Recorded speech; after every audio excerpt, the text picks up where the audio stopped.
강남 3구, 강남구, 그리고 서초구, 송파구 이 3개의 구를 넘어서 강남 4구라고도 불릴 만큼 강동구가 17억, 18억, 30평대 아파트는 20억을 훌쩍 넘어가니까요. 가격만으로도 입지의 훌륭함을 이야기해 주는 것 같아요.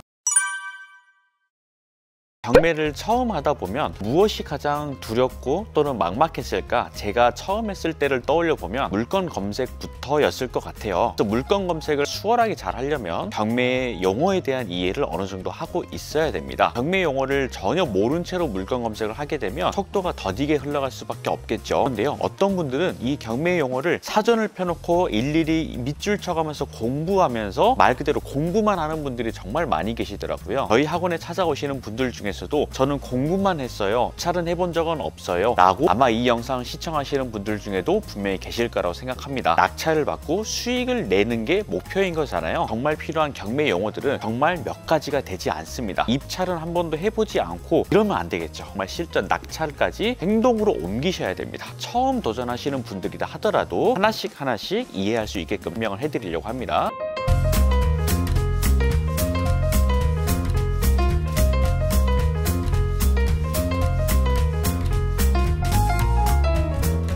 지금 나와 있는 곳 서울 강동구 천호동에 나와 있습니다. 강남 3구, 강남구, 그리고 서초구, 송파구 이 3개의 구를 넘어서 강남 4구라고도 불릴 만큼 강동구가 위치가 굉장히 훌륭합니다. 강남 3구까지의 접근성도 굉장히 훌륭하고요. 8호선과 5호선까지 있기 때문에 메리트는 점점 더 올라가고 있는 상황입니다. 아파트들도요, 17억, 18억, 30평대 아파트는 20억을 훌쩍 넘어가니까요. 가격만으로도 입지의 훌륭함을 이야기해 주는 것 같아요. 그런데요, 강동구가 생각보다 많이 낙후되어 있는 경우가 많습니다. 서 있는 주변을 한번 비춰주시겠어요? 자, 어떤가요? 생각보다 노후주택들이 굉장히 많이 있어요. 그리고 신축 빌라들은 거의 없거든요. 생각보다 서울의 질이나 입지의 특성을 이해하지 못하고 있는 분들도 많이 계시더라고요. 어느 지역을 골라야 될지 모르겠다라고 하신다면 강동구에 있는 빌라를 한번 검색해보는 것도 하나의 팁이 될 수 있을 것 같아요. 자, 이 강동구 천호동은요, 천호역 같은 경우에는 5호선과 8호선이 더블역세권으로 지나는 노선인데요. 멀리 떨어져 있지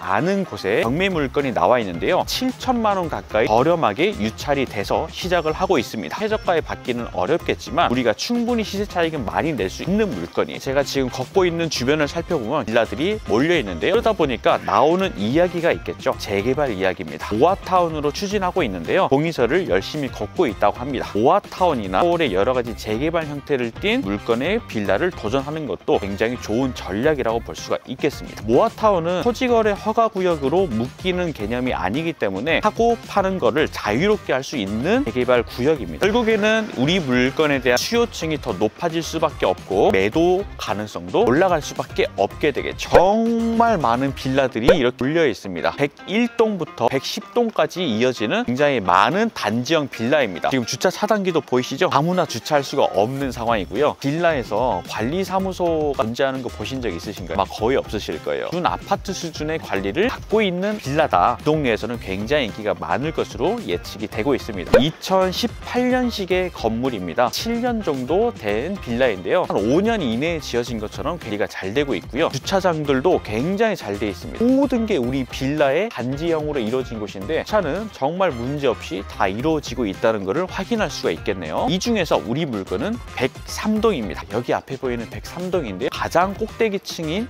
6층에 있습니다. 이때 꼭대기층이라고 하니까 꼭대기층은 매도가 안 되지 않나요? 라는 선입견을 가지시거든요. 그렇지 않습니다. 꼭대기층은 웬만하면 피하라고 이야기를 많이 드리는데요, 그거는 오래된 빌라의 엘리베이터가 없는 빌라 기준인 거예요. 엘리베이터가 있다고 한다면 4층이든 신경 쓸 필요는 없겠죠. 오히려 엘리베이터가 있으면 막힌 게 없는 것처럼 선호하는 분들이 오히려 많다고 합니다. 자, 103동 물건 한번 살펴볼게요. 2층, 3층, 4층, 5층, 6층. 자, 6층 꼭대기층인데요, 다락방도 존재합니다. 방이 3개가 있는데 추가적으로 다락방까지 존재하기 때문에 공간들이 굉장히 넉넉할 거라고 예상이 됩니다. 아주 튼튼해 보여서 누수나 하자 체크는 하지 않아도 될 만큼 굉장히 탄탄하게 잘 되어 있습니다. 물건부터 먼저 소개를 해드리고 진행을 해보도록 하겠습니다. 사건 번호부터 알려드리겠습니다. 2022 타경 53553번이고요. 강동구 천호동에 위치한 신축급 빌라입니다. 감정가는 5억 4천인데요. 1회 유찰돼서 4억 3,200까지 유찰이 됐고요. 건평은 지금 16.5평이고요. 소유주가 거주하시기 때문에 권리 분석은 할 게 없이 깔끔하고 안전한 물건입니다. 6층에 있는 물건이라 했는데요. 제일 먼저 체크해야 될 거는 뭘까요? 바로 건물에 대한 하자, 항이나 이런 것들을 체크를 해봐야 되겠죠. 점유 유무도 체크해봐야 되는데 피디님, 점유 유무 어떻게 확인하죠? 가스 리터기가 돌아가는지 또는 우편함 한번 체크해 보도록 하시죠. 601호인데 우편물이 하나도 쌓여있지가 않아요. 그러면 무슨 뜻일까요? 점유를 하고 있다, 살고 있으니까 우편물을 가져가시겠죠. 이런 것만 보더라도 우리 정도의 추후의 전략을 우리가 세워볼 수도 있겠죠. 들어오면 바로 이곳에 엘리베이터가 위치해 있습니다. 6층까지 바로 이동을 해보도록 할게요.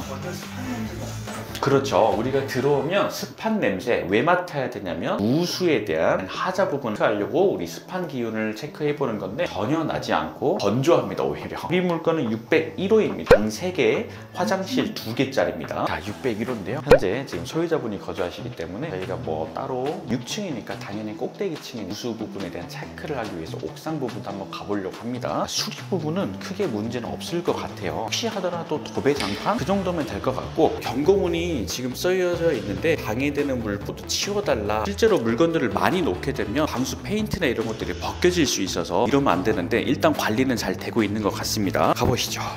지금 살펴보니까 물건 때문에 많이 파손이 좀 된 것 같아요. 방수 페인트가 긁힌 자국도 있고 먼지들도 많이 쌓여있는 거 보니까 물건 적치를 많이 해놨던 걸로 예상은 됩니다. 602호 같은 경우에는 문제가 나중에 발생할 수는 있지 않을까 싶습니다. 여기 주변을 카메라로 한번 잠깐 이렇게 비춰주시겠어요?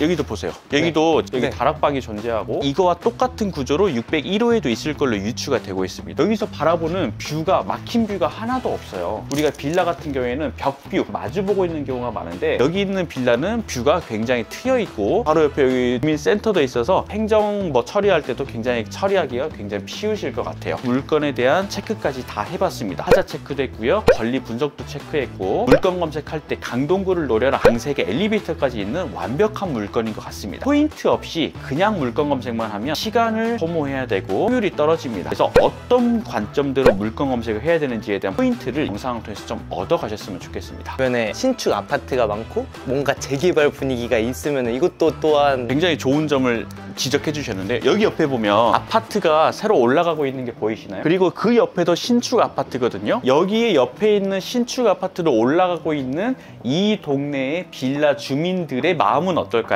당연히 우리도 아파트로 올려보자 라는 이야기를 할 수밖에 없게 되겠죠. 주변에 신축 아파트가 많이 올라가는 지역일수록 재개발이 또 추진이 잘 됩니다. 아까 얘기 드렸던 현재 이 빌라조차도 모아타운 구역 안에 들어가 있고 공시설을 열심히 추진 중에 있다고 하거든요. 우리가 플러스 요인으로 생각하시면 좋을 것 같고요. 우리 물건 정도라면 엘리베이터에 있는 3룸 기준으로 했을 때 대략 4억 5천에서 5억 정도의 호가가 형성되어 있는데요. 거의 4억 5천 정도의 매물들은 건물의 평수보다 작은 평수의 매물이고요. 비슷한 물건들은 이 정도 연식이면 5억 정도부터 시작을 하는 걸로 조사가 됐습니다. 하지만 여러분들 경매에서 제일 중요한 거는 물건 검색도 좋지만 시세 조사가 중요해요. 이 영상만 보시고 5억에 팔리겠지 하면서 그냥 입찰하시지는 않으셨으면 좋겠습니다. 꼼꼼하게 시세 조사는 해보셔야 됩니다. 현재 최저가가 4억 3천까지 유찰됐습니다. 무려 7천만 원 가까이 유찰된 상황이죠. 이 물건을 낙찰받았을 때 주는 몇 % 나오고 자기 자본금 얼마나 필요할지에 대한 간단한 시뮬레이션도 돌려볼 텐데요. 입찰가를 제시해드릴 수는 없지만 4억 5천 정도의 입찰을 본다라고 했을 때 80% 정도가 나옵니다. 개인 신용도나 소득 수준에 따라서 조금씩은 다를 수 있지만 신탁 대출을 일으킨다는 전제 하위 80%를 말씀드리는 거예요. 나의 자기 자본금은 20%만 있으면 됩니다. 그러면 약 9천만 원 정도의 자본금이 있어야 된다는 건데요. 생각보다 9천만 원은 큰 금액일 수는 있습니다. 하지만 내가 그 정도의 자본금이 있다라고 했다면 충분히 시세 차익을 5천에서 많게는 7천만 원까지 노릴 수 있는 물건이기 때문에 수익률적인 부분에서 생각해 본다면 굉장히 우량한 물건이라고 볼 수도 있겠죠. 이 물건에 대한 전체적인 정리를 좀 해드리도록 하겠습니다. 경매의 용어를 알아야 되지만 모든 걸 알 필요가 없다. 정말 실전 낙찰에 필요하고 수익화에 필요한 내용들만 알아도 충분하다라는 것 첫 번째. 지역을 아예 한 군데를 선정해서 깊이 있게 파보는 연습도 굉장히 중요하다. 물건을 고르실 때 단지형 빌라, 방 3개짜리 빌라, 준신축급 빌라, 엘리베이터가 있다면 더욱 좋고, 이런 조건들을 추가해 가면서 물건 검색을 하신다면 좋은 결과가 있는 물건들을 찾아내실 수 있을 거라고 생각합니다. 이렇게 설명을 드려도 내가 정말 혼자 하기는 어렵고 확인을 받고 수업을 통해서 정말 깊이 있게 배워보고 싶어 하신다면 저희 딱 쉬운 경매 6월 강의가 또 개강을 합니다. 정말 많은 분들께서 경매 수업을 통해서 낙찰을 받고 수익을 내고 계시는데요. 두렵고 어려우시다면 저희 딱쌤과 함께 공부해 보시는 건 어떨까 싶습니다. 만약에 관심 있으시다면 연락 주시고요. 저는 또 좋은 내용으로 찾아뵙고 인사드리도록 하겠습니다. 감사합니다.